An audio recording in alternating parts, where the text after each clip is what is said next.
Another wee mowing job. Love it. Nice and chill.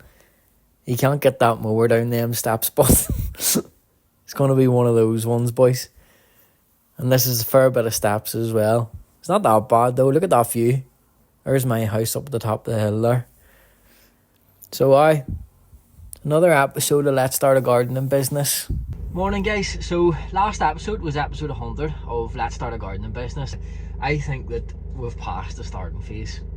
It's been absolutely amazing, this little journey, starting my own business. And if you are thinking about it and you're worried about how am I going to get this license, how am I going to record all my taxes, all my expenses, how am I going to keep up with this, am I going to get customers, do I have the right tools, do I have the right vehicles, don't even worry about it.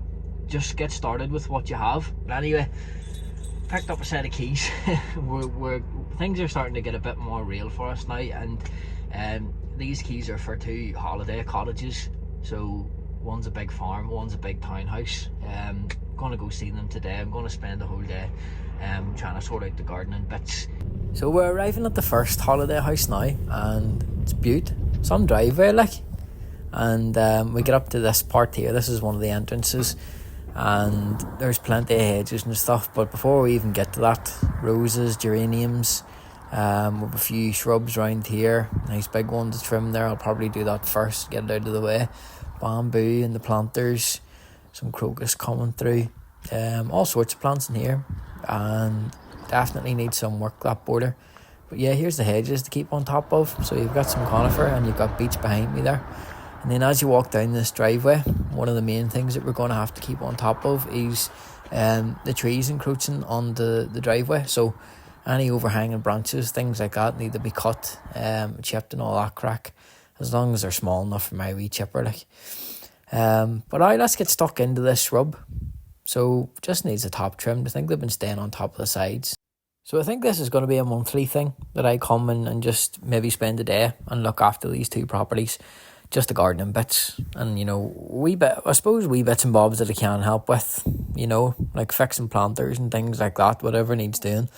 There's the border sorted as well with that shrub, and then onto these roses, just give them a bit of a prune. I know they can be cut back harder and all, but man, some people panic when you do that, so I always do a wee bit. And then if the customer's like, well, why didn't you cut them right down, then I go and do it, because the customer's not here. She just said go and do the work, send me photos and stuff, and then we'll get payment sorted that way, which is really handy. Just a nice guy up there, isn't it?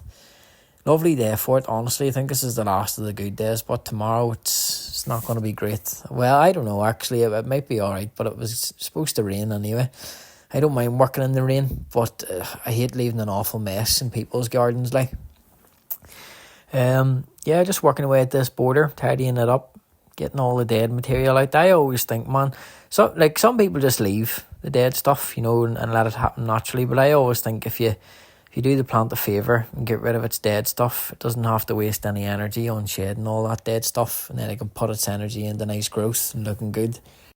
I think they'd been cutting a privet hedge before I came, and the brash was there, so I taxed them and was like, do you want me to just chip this down for you, for an extra wee fee and all that crack? And they said, yeah, that'll be much easier, so we done that for them. But yeah, I was just starting to get to know the place, seeing what's happening plant-wise and what different areas there are. And then, yeah, this is the next holiday home. I didn't really video much in this, to be honest with you, because my battery was starting to get really low, both the drone and the phone. So, mowed the lawns, cut back a mahonia, cut a tree down, like a small one, weeded rockeries and things like that. And then it was home time, about 5 o'clock. So, yeah, I'll see you in the next one.